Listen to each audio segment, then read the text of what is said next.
I'm just Nick, and this is the Deville Electronics Dark Echo pedal.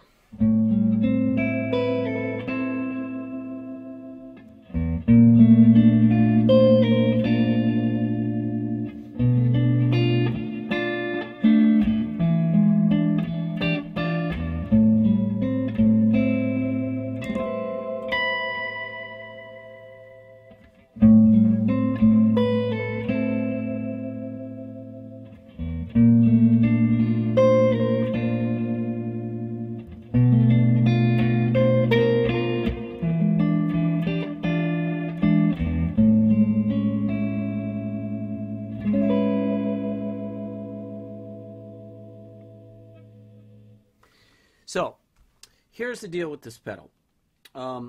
In the first place, it's a very nicely voiced, small format, digital delay pedal. When I say nicely voiced, what I mean is that it is voiced quite effectively to sound like an analog delay pedal, which is to say the repeats are not real pristine and bright. They're actually kind of dark and thick and textured. Listen to the repeats.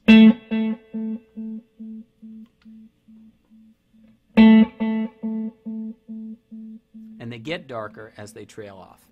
And this is a characteristic of analog delay pedals that people like, both because it lends a sort of vibe to the sound of the repeats, but also because the repeats that, as they trail off, get darker, tend to function really well in busier parts, because you can still hear the repeats, you have the sense of the delay, the sense of the space, but the darker repeats don't clutter the dry signal that's happening on top. So if we play kind of a busy part of repeating notes,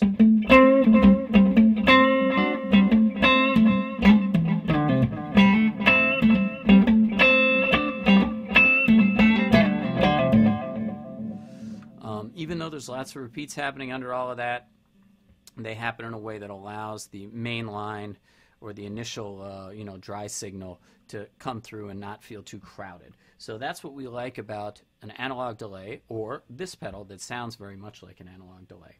But what really sets this pedal apart from a lot of other digital delays, even ones that are voiced to sound like an analog delay, is the presence of what they're calling the sway control, which actually introduces a varying kind of modulation that is applied to the repeats only. And it varies from a sort of light chorusing or univibe like shimmer, and you can hear it kind of pulsing underneath at a much different rate than the delays, right? It's not the rate of this modulation is not linked to the delay time.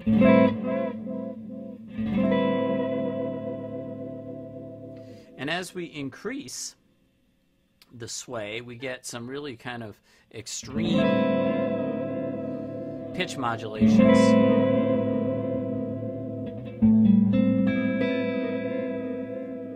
All the way up to seasickness for real.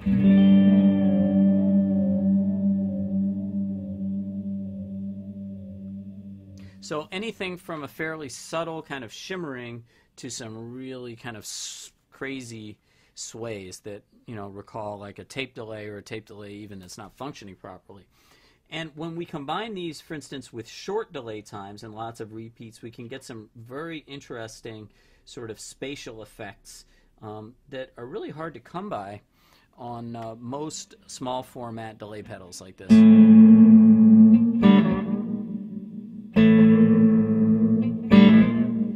can go even shorter on the time here.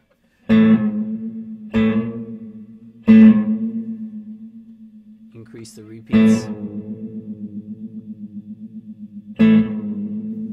Increase the level of the effect.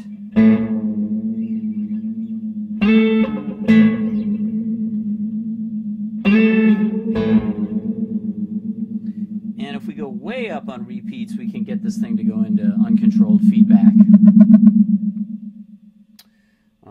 as many analog delay pedals will.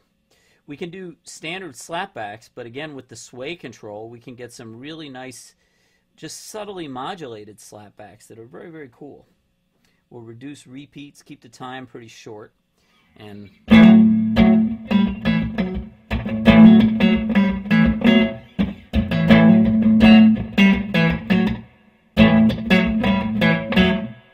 it gives us, you know, a typical kind of slapback, but with this sway control, we can begin to get that to be a little bit less conventional.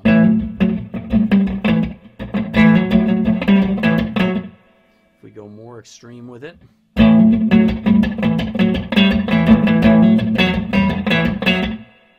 it just begins to introduce this kind of strange, hard to pin down quality to the slapback that could really function well in a mix on, you know, a sort of quirky or pronounced kind of guitar part. And as we begin to bring up the number of repeats, it's going to become even more evident.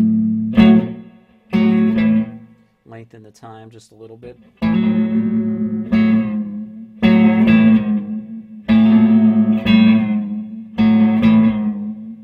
So big range of weird sounds in there, and I can imagine that if you were to combine this with a distortion or fuzz pedal, you could really begin to use this sway control to great effect. What else can I say about this pedal? Though it does process the delays digitally, your dry signal is untampered with. At least it's not converted through analog to digital and digital to analog conversion. Your dry signal is handled through an analog circuit. So if that sort of thing matters to you, rest assured. Pedal appears to be very well built and very, very easy to dial in. So what I'd say about this pedal is if you are looking for something that will both do a very convincing analog delay emulation in a simple package, but that also is capable of some very strange and modulated sounds that in most other scenarios you'd need to use a delay with an effects loop built into it that would allow you to run the repeats through Univibe, for instance. If you want to get those types of sounds and have a lot of control over them, not just hit a button to give you a little bit of modulation, but you know, something that allows you to control from this kind of pretty chorused shimmer up to these crazy swaying sounds, this is a really cool pedal. And it has kind of a group of features that are, as far as I know, kind of unique to it. So give the folks at Rock and Roll Vintage a call, or hit them up online, and they will hook you up. They're cool, and their gear is cooler. Till next time.